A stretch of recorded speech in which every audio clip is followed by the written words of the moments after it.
You're tuned into the VSX Digital Sports Network. You're listening to The Mind Coordinator, your gateway to sports leadership on VSX Digital Sports Network. I'm your host, the head coach and mind coordinator, Dr. David Schoonover, revealing the essence of coaching brilliance. Sit back and relax on the bench with me as I take you on a journey through the intricate minds of the coaches, executives, and administrators of your favorite sports stars. It's game time.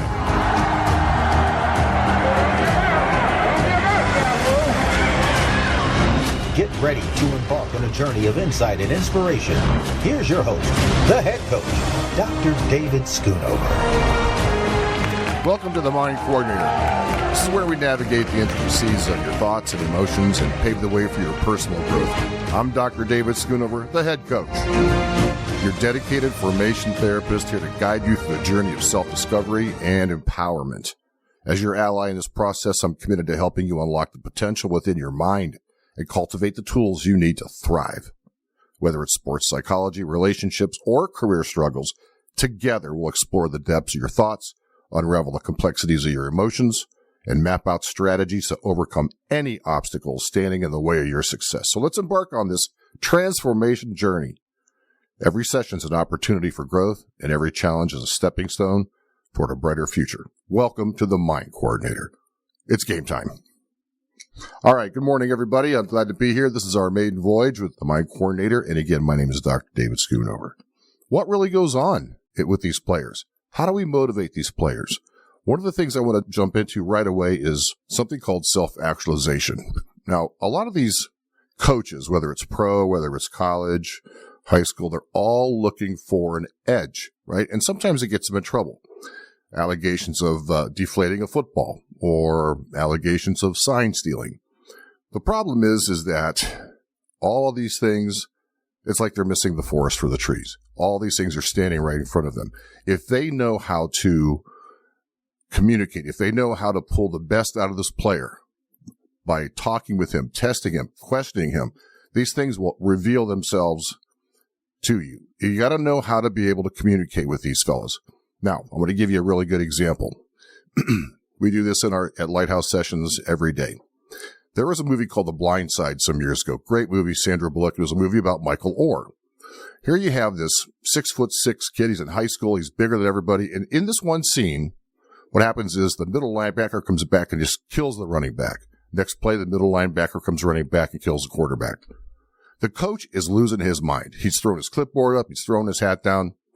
What happens then is the most important thing that should be happening on a regular basis in all sports. Sandra Bullock walks out there and she goes, "Coach, I've got this." And she goes out there and talks to Michael Orr and communicates with Michael Orr so he understands. Hold him inside here between the tits. You got it? Will you look at me, son? If you grab him outside here like this or that horse collar thing you just did, you're going to get flagged and I'm going to be pissed. You hear me? All right, let's go. Baby, wash my stuff, all right? Okay.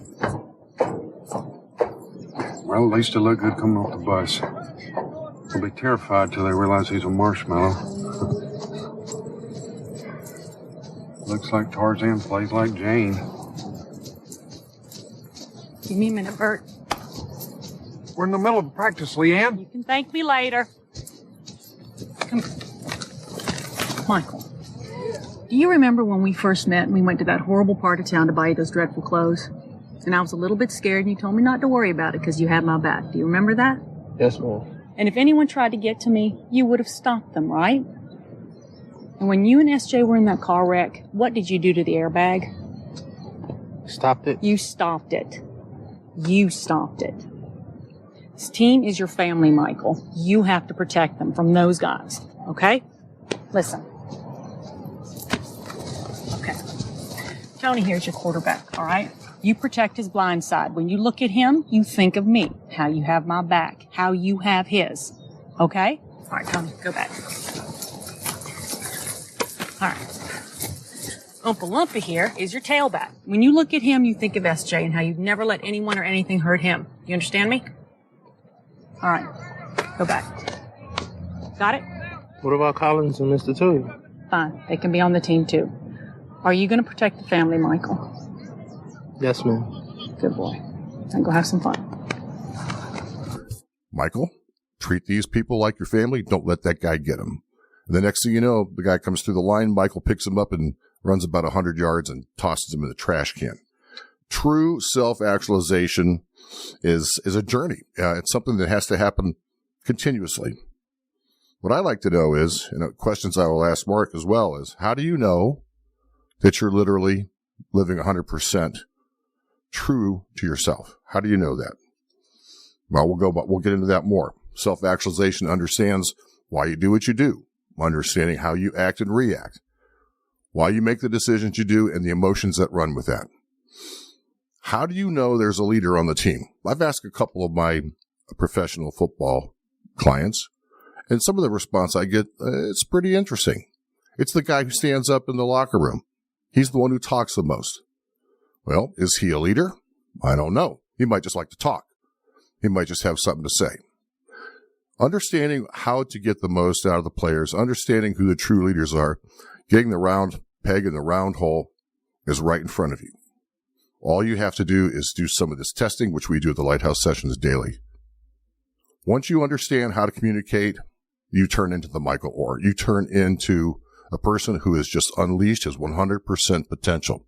And you think about this on a regular basis. Let's look at professional football as an example. You can only run so fast. You can only lift so many weights. And you got to ask yourself, as a coach, how many hours do you spend in a weight room? How many hours do you spend learning the plays? You spend so much time on the external, but how much time do you spend on the internal? My guess is probably very little. That's what we do. We understand that this journey it's not a one-size-fits-all. No two people are exactly alike. But when you understand how to talk to people, how to communicate with them, that changes the whole dynamic of the game. We're going to play a little clip here. The Michael Orr clip. Hang on.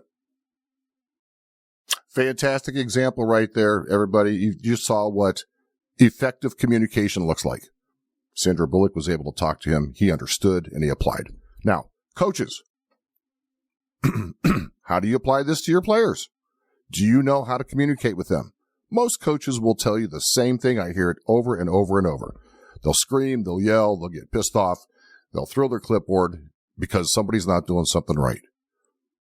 However, if they knew this person, if they knew how to communicate with this person, if they knew how to get the most out of him, not only is his professional or college or high school career in sports going to be much better, it's going to reflect, and he's going to take that back into his personal life. He's going to take that after high school, after college. And you're going to take this young man or young woman, and they're going to get them the best life they can because they're going to be self-aware. They're going to understand. They're going to understand what their strengths are. They're going to understand what their limits are. And this is where I come in. I'm going to give you another good example here. Recently, this is a very, very recent. We've got a young man named Justin Fields, an incredible quarterback. He's getting bounced around right now. His head's spinning around. He doesn't know what's going on. Do they know how to communicate with him? I suggest they do not. Does he need some help? He does. But he's just an example of many throughout the country. Another example of folks that we're going to need a lot of help are going to be college players. Most college players are coddled their whole life. From the age of 7, they're told how good they are. They're in their local, their local neighborhoods playing football. They make it to high school. They're superstars at high school. Then they go to college. They've been told their whole life, you're the best, you're the best. They get to college, and maybe they're okay. Maybe they are the best. But what they don't understand is, for most of these players, there's only a minuscule amount of players that are actually going to be pro. All right, where do we go from there? What happens to them? How do coaches influence these players' lives while they're in school, while they're in high school, while they're in college? Are they setting them up for success outside of college? In college football as an example, of course in high school and pro, everything revolves around winning. Win, baby, win. Just win. But how do we win to what extreme? Are we hurting the player by putting the pressure on them to perform? This is the question that we're going to ask. Embark on this thrilling journey into sports leadership with me, Dr. David Schoonover, every Sunday morning from 9 a.m. to 10 a.m. on KSHP, exclusively on the VSX Digital Sports Network. Gain valuable insight into the minds of coaches, executives, and administrators as we uncover the secrets of coaching brilliance. Tune in for exclusive revelations and endless inspiration. Be sure to catch every moment each Sunday, 9 a.m. to 10 a.m., right here live on KSHP 107.1 FM, 1400 AM. STN Sports is the only sports betting app you need this season. STN Sports has it all. In-play betting, mobile parlay cards, the Play Plus card to fund and withdraw from anywhere in Nevada, and the latest lines on every game. STN Sports even lets you earn rewards on every bet. Safe and easy betting from your phone or tablet. Go to stationcasinosports.com or sign up at any Station Casino, Fiesta Wildfire, or the El Cortez. Details at the sportsbooks. The Farmer's Burger from Farmer Boys. Beef, bacon, cheese, hand-smashed avocado, and fresh veggies. Best burger champ. That's how we drop the mic. Farmer Boys. Farm food ain't fast food. Farmer Boys' new always crispy fries stay crispier and tastier all the way home. If they make it home. Sharing is caring. Farmer Boys. Farm food ain't fast food.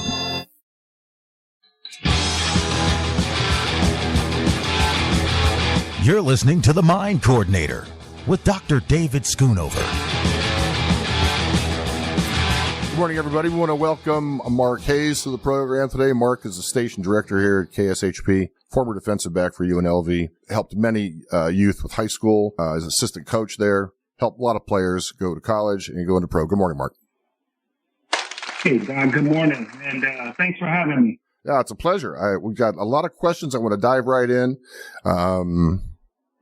Just want to ask you, Mark, let's just start at the very basic. From a recruiting standpoint, when you go to talk to, or when you're talking to high school players, what is it that you're looking for when you recruit? Well, Doc, it just depends on the kids you're recruiting and their environment.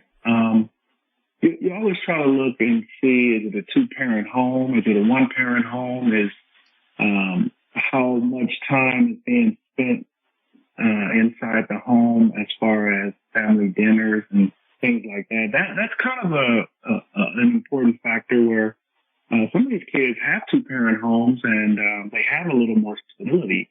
And when you have kids that have a one-parent home, the stability is a little bit less, and not to the fault of the parent, but you have parents working 1 and 2 jobs trying to make sure these kids have a roof over their head and they don't get that guidance that they need.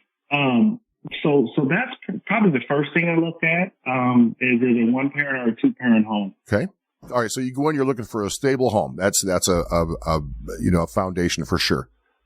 But also, yeah, because that gives you when you start there, it gives you of how to approach this kid moving forward. Gotcha. Yeah, that makes sense. So you got a good, solid foundation. Everything looks good. And probably everybody's on their best behavior, I am sure. Yeah. All right. So now you've got this young man, young woman, whoever it may be. You recruit them. They come to the school. And then the process begins. And it seems like this process, what I call, I call this the hamster wheel. It's the same thing over and over and over where there's no growth. Carl Jung once said, "He who looks outside dreams. He who looks inside awakens." And I find that, and you tell me if this is correct or not in what you've seen in your experience in your travels here as a coach and a recruiter. They'll spend hours in a weight room. They'll spend hours learning plays. They'll spend hours practicing. All of this is outward. But what do you find coaches look for as they try to look inward in the player? Well, the process has changed a lot, Doc. When I look back years ago, before social media, before the, just kind of the NIL deals and things like that, when you bring in these kids on campus, you are looking first and foremost, does this kid young man or woman fit into our system, our program. Because every program they do things different. They may play on the same playing field, but every program is different when it comes to how they conduct their program, how their weight room is ran, how their nutrition is ran, how these kids are aligned with other players. And as a coach, you always want to try to look for some similarities of players that can fit in with some guys that you've already brought in. Coaches go out and look for guys that, okay, we're running this formation, we're running this is kind of how we wear our uniforms. Can this young man or young woman fit in? And if they can't fit in, maybe that young man or young woman may not be the kid that can fit from our program. Yes, they're talented, but there's so many more little things that a coach looks for a young man or a woman to fit in to their program, or like they say now, into their system. And every college, every high school has a system. And when I say system, I don't mean a system like formations and plays. I mean system as far as how they do things at that institution on a daily basis, weekly basis, monthly basis, in season and off season. And so now you got to see if that kid can either have those similar traits, or is this a kid we're willing to mold into being what we want in a kid from day one. And so, a lot of coaches do take the time to, try to do that if they can see, this is a kid that's kind of rough around the edges, but this is a kid that we can work with. And then you have kids that are really athletic or really talented, head and shoulders above, but they may not be able to fit into our program. That doesn't mean they can't go down the street and fit into that institution program. They just may not fit what we do on and off the field. Yeah, that makes a lot of sense. And I think that's probably a general consensus for most coaches around the country. Yeah. I want to give you an example of some things that I found in my experiences with dealing with professional athletes. And I want to give you just a real quick example. There used to be a program on TV a long time ago, a cartoon called Fat Albert. It was a Bill Cosby program. In this one particular episode, this college team, they're out there practicing, and this young man walks up, and he's about 5 feet tall, a little skinny guy. And he walks up to the coach, and he says, "Hey, coach, I want to play ball." And the coach looks at him, and the players, these 6'8" giants. And he's pretty cordial. He's like, "Hey, look, kid, it's great. I appreciate your enthusiasm. Why don't you come back in a few years when you grow up?" And the kid looks at him and goes, "Hey, coach, I love to play ball. I'm pretty good." And then the coach is starting to get annoyed. He's just like, "All right, kid, I get it. I understand. But again, come on back." And the kid's dejected.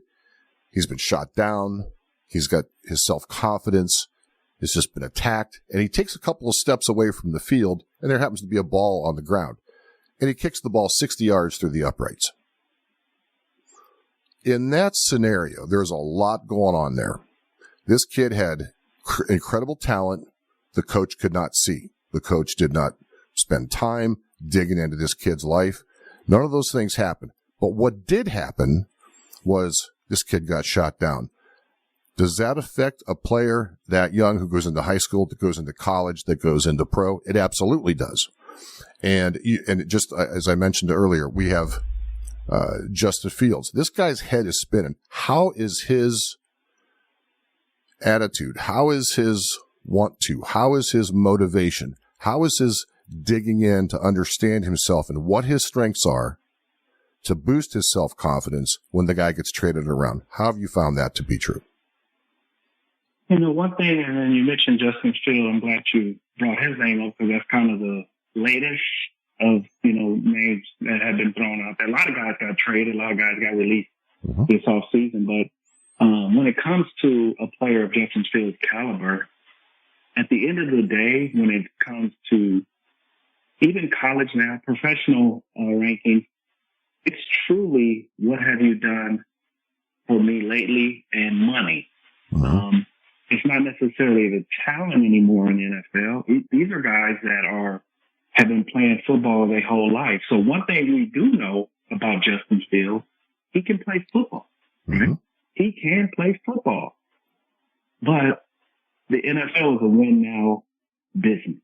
And even if this situation with Justin Fields, it's going to one or two ways. I hope he has a good supporting cast, meaning his agent, his mom, his dad, and he comes from a two-parent home, so he has mom and dad. And people in his inner circle can talk to him and let him know. And I'm sure he does know this, but he is a smart kid. I mean, he's been, we got to remember, he left Georgia. He went to Ohio State. And so he understands the transition of moving to a new program. And some players may not be, it's hard to play at a high level when you're unhappy. And what I've seen with him in the Bears is, here's a kid that played his tail off, maybe didn't win a lot of games, not to no fault of his. If you don't put nobody around this kid to help him, then you set him up for failure. And I think that's what the Bears did. They kind of set him up for failure. They moved up high in the draft to get him at 11. And then he actually was probably the most productive quarterback the last 6 or 7 weeks in football. And still, now, I love Caleb Williams. Now you bring in a college junior. He's not even 4 years in college. You bring in a college junior. What that tells me is you're not looking to win now. You are looking to win in a year or two, because Caleb Williams is going to go through his growing pains. Sure. So from the Bears standpoint, by them letting Justin Fields go to the Pittsburgh Steelers, I don't think that was necessarily a Justin Fields problem, like he did something to warrant that. I think the Bears, and then they go out, and I want to make this clear, they go out and surround the Bears organization, go out and put some pieces in place that could have potentially benefited Justin Fields. You put some players in place, and then you ship Justin Fields off, who actually did really well with not a lot of weapons. And then they add 5, 6, 7 players, but then they send a guy who has the experience to another team. From a mental standpoint, I think Justin Fields was just ready to know where he's going to go, where they were going to trade him to.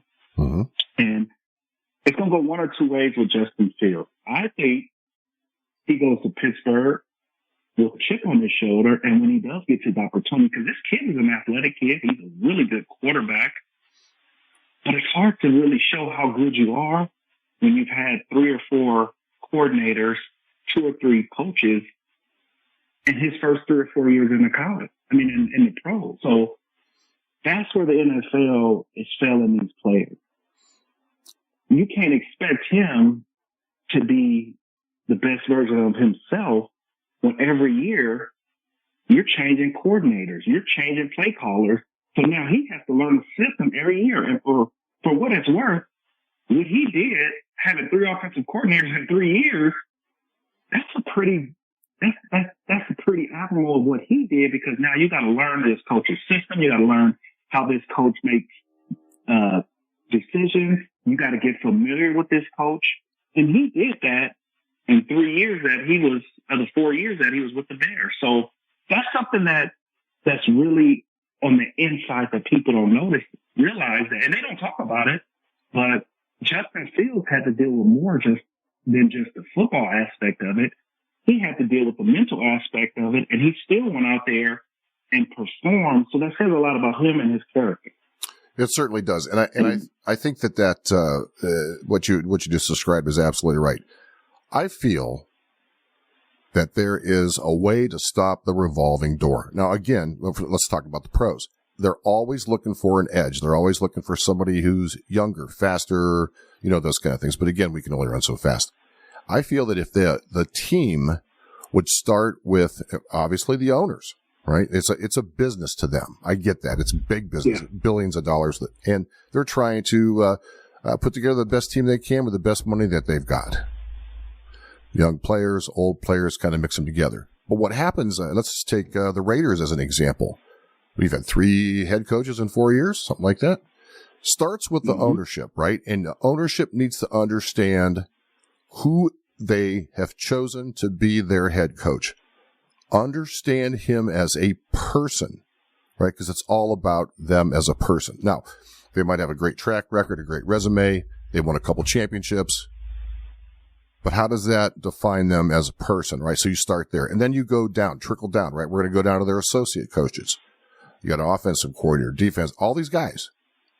Does the head coach understand how to motivate those coaches? Does that head coach, does he understand what their go-to emotion is? And emotions play a very big part in sport, of course, in daily life. I'll give you an example, let you expound on that.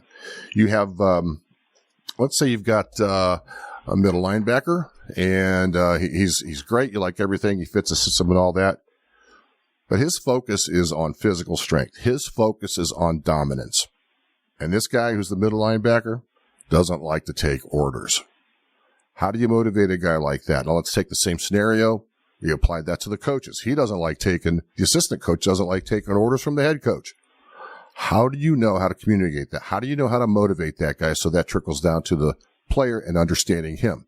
Again, this is internal. We're talking about mental.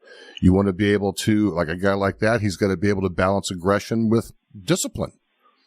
But you won't know that. All you see in the practice field is this middle linebacker smashing people. Got to go to a break, Mark. We'll be right back. Guys, hang tight. Hey.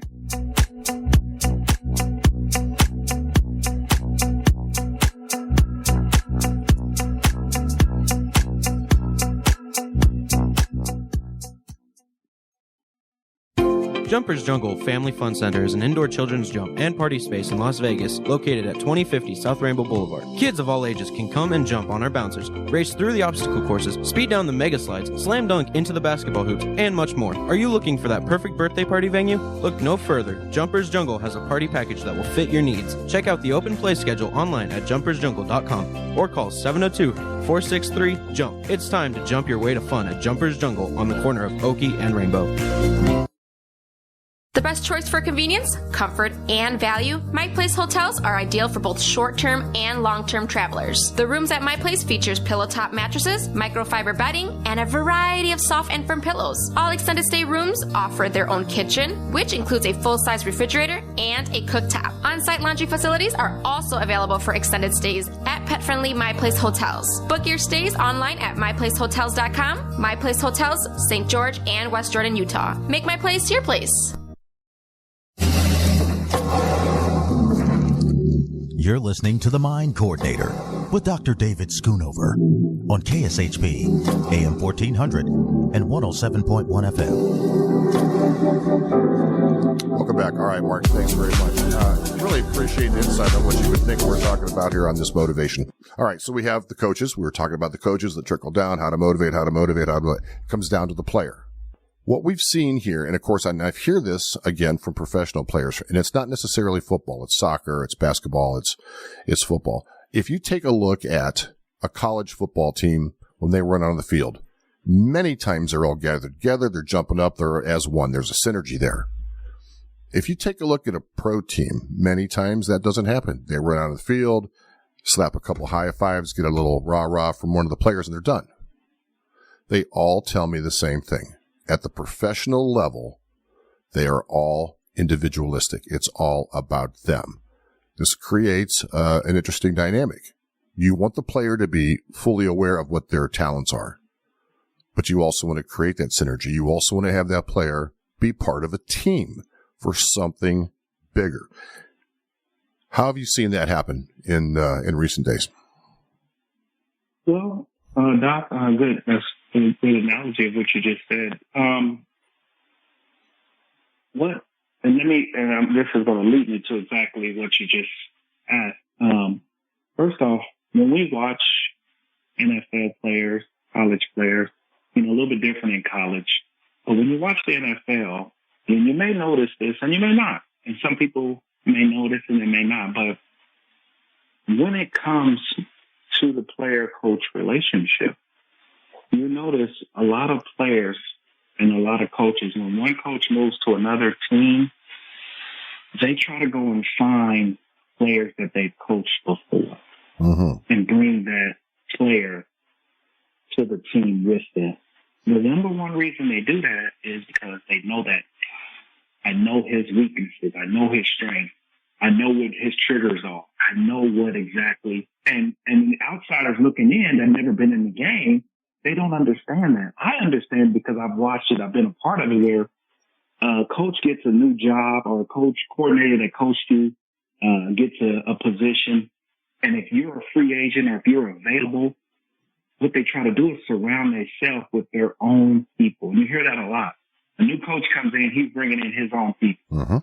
Not just coaches no more. It's support staff. It's trainers. It's strength condition coordinators. It's the nutritionist, the type of food they eat.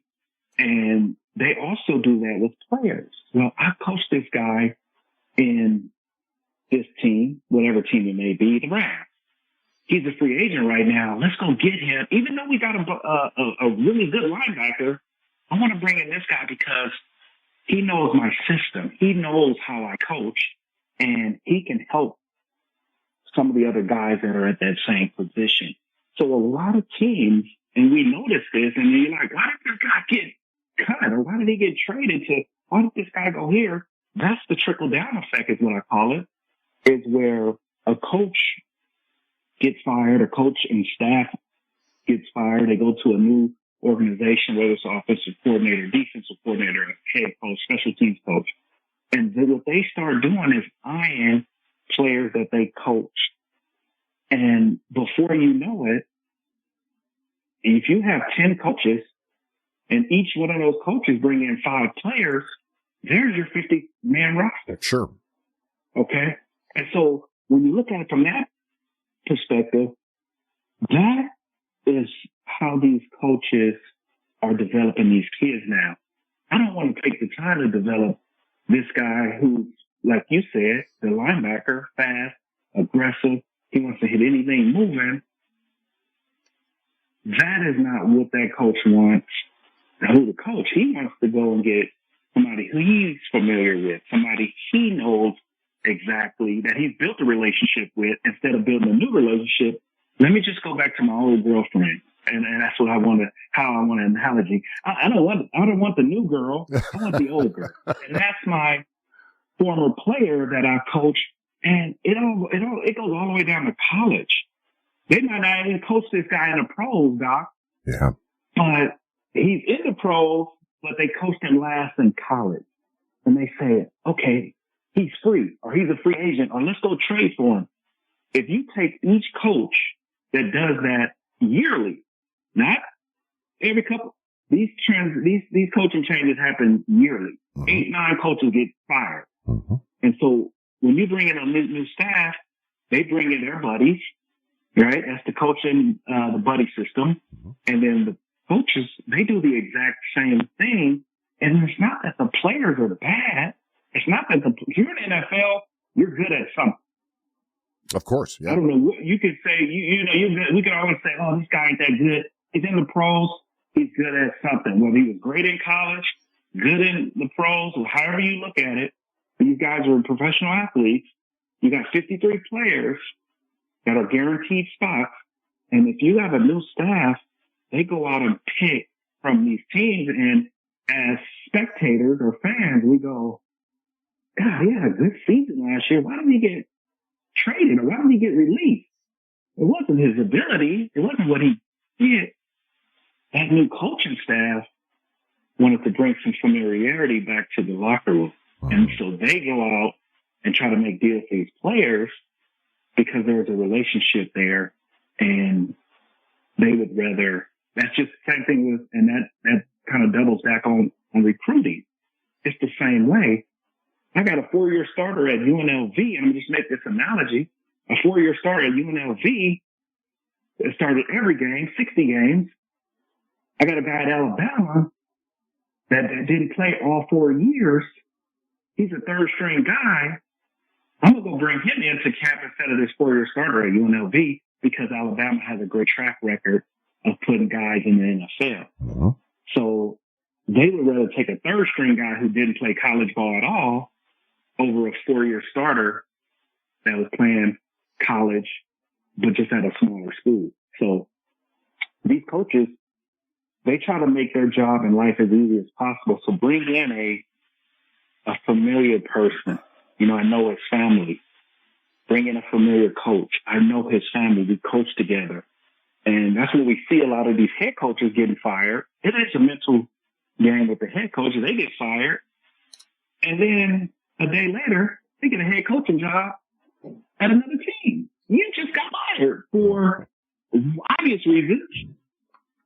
But the next day or 2 days later, you can go and be a head coach on another organization. Right. So, you know, that's the mental game that I think a lot of owners, because they're billionaires, that don't mean they're smart. Right. That's right. You know, Mark, I could not agree with you more in everything you just said about the coaching and the revolving door around coaching. My thoughts are a little different. I understand the familiarity, you know, the family, you know, the culture, you know, the upbringing, you know, the pedigree. Dad was a pro player.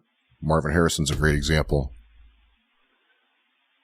But do we need to change coaches every year? I think that's a massive lack of effort in communication to understand the player, to understand the coach. You want to bring in coaches that, you know, are their specialty is special teams, maybe, as an example. You know the guy, you've worked with him before, all that makes sense. But where the revolving door goes is that these billionaire owners are saying, we didn't get a Super Bowl this year. Well, you got to go and you got to go and you got to go. Well, you got to take a look at what's really going on. You got to dig in deeper and understand the person.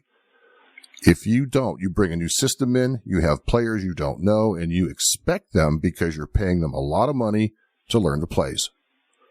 How does that help the player? It creates anxiety, it creates stress, and are they going to perform at their peak abilities when it's time to play? Well, as an individual player, as a gifted athlete, they want to do that for their own purpose. We're going to get more to this in just a minute. We've got to go to our quick break here. Hang tight. Think about what you're trying to do to me. Think, let your mind go, let yourself be free. Let's go back, let's go way on the way back when. Shopping is always easy with the Radio Shopping Show. Whether it's shopping during any one of our live shows right here on AM 1400 or listening live on the KSHP app, you can always call in at 702-221-7283 to pick up great deals with your favorite host. Or shop 24/7 at kshp.com. Go to kshp.com and select Shopper's Guide to browse hundreds of businesses featured on the show. Place your order online and we'll have it shipped right to your front door. With so many possibilities, it's hard not to shop. Embark on this thrilling journey into sports leadership with me, Dr. David Schoonover, every Sunday morning from 9 a.m. to 10 a.m. on KSHP, exclusively on the VSX Digital Sports Network. Gain valuable insight into the minds of coaches, executives, and administrators as we uncover the secrets of coaching brilliance. Tune in for exclusive revelations and endless inspiration. Be sure to catch every moment each Sunday, 9 a.m. to 10 a.m., right here live on KSHP 107.1 FM. 1400 AM.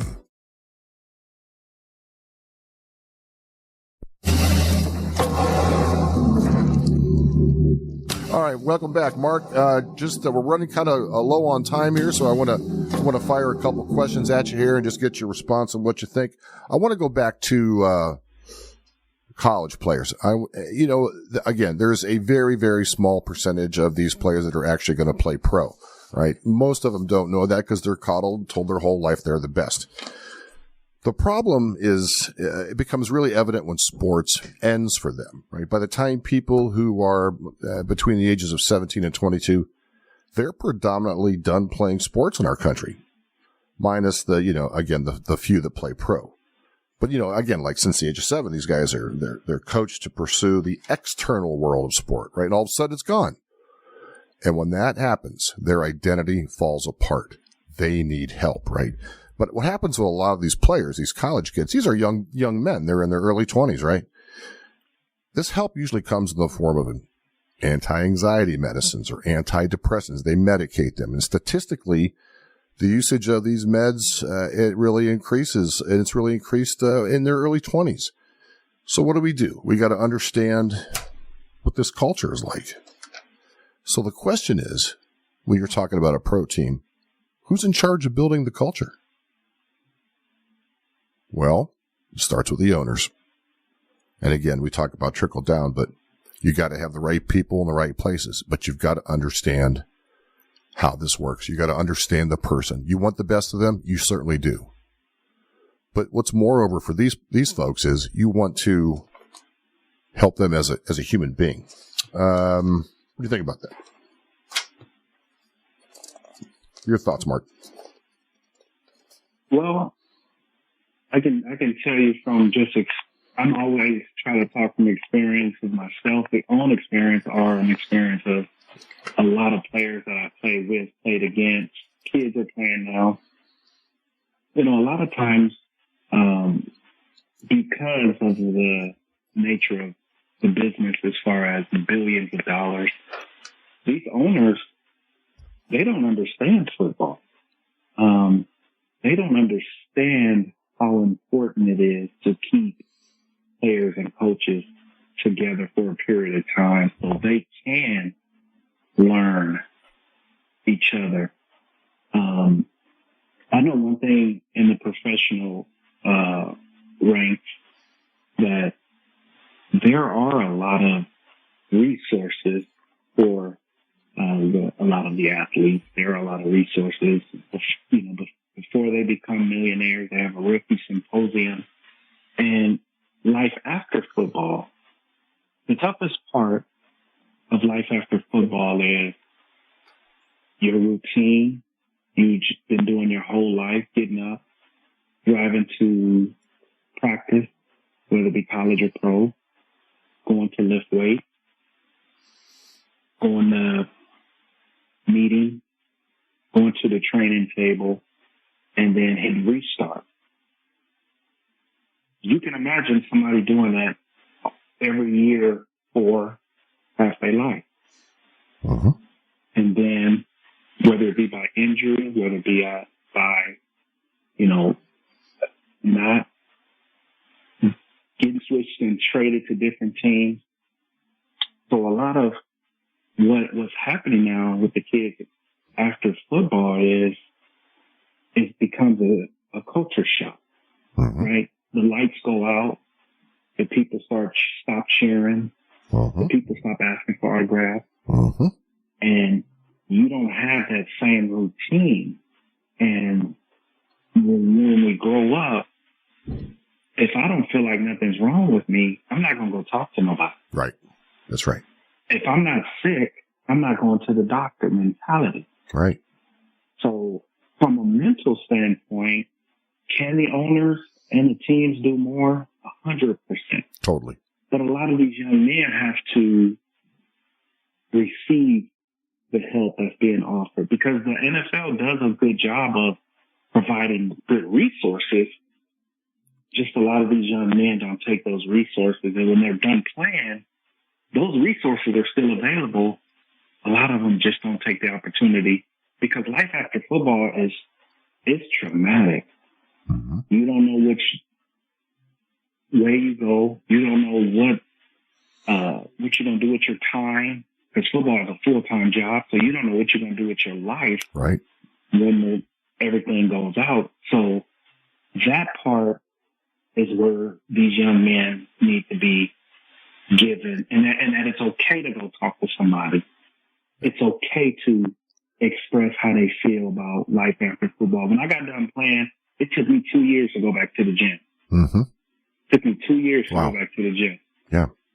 And a lot of that was just escape to an island paradise right here in Henderson. Welcome to the Beach House, formerly known as Shakespeare's Pub, on the southeast corner of Coronado Center and Eastern, where the island vibes are as refreshing as the drinks. But Doc, like I said, we can probably talk another hour. I know, but like I said, from that what you just asked me, I just think a lot of these young men have been taught to keep their feelings, keep their emotions when it comes to their mental side in check. When they win, they celebrate, they're happy, they're jumping around, they're, enjoying their life. But when the lights go out and nobody's watching anymore, that's the part where a lot of these athletes turn to drugs, turn to gambling, turn to a lot of illegal things because they don't have no outlet. And I hope, and I know this show is, if it just reaches one person, that we've done and you've done your job, because a lot of these kids, if they are being told or being explained how to have a life after football, it'll save a lot more lives. And I don't mean save like they're not anything like that. I mean just save them financially and save them mentally, because a lot of times they don't make the right investments. They don't have right people in their circle, and they lose all their money, and that's another added stress. Sure, absolutely. I was making $2-3 million a year, and I retired and I had maybe $5 or $6 million in the bank.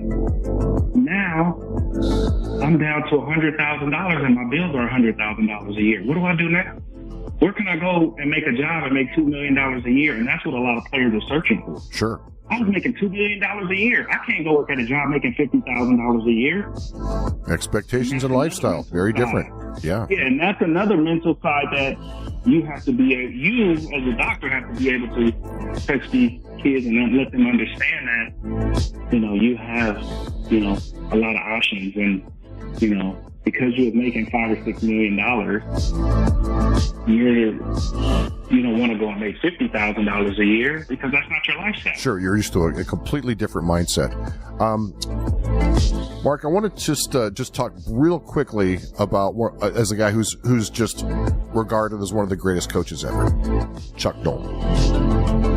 His whole value was he didn't want guys, in college taking up wood shop or basket weaving. He wanted to make sure they were doing something, preparing themselves for life after football. There's an old adage, if we don't learn from the mistakes we've made in the past, it's inevitable we'll make them again. But let's look at the other side of that. Let's look at what worked. Noll was all about, he was way ahead of his time. He was all about getting in these guys' heads, preparing them for life after football, and the assistant coaches in him learning the plays. So we have to ask. Yeah. I'm sorry, go ahead. No, just going to say thanks for having me. I hear the music they're playing.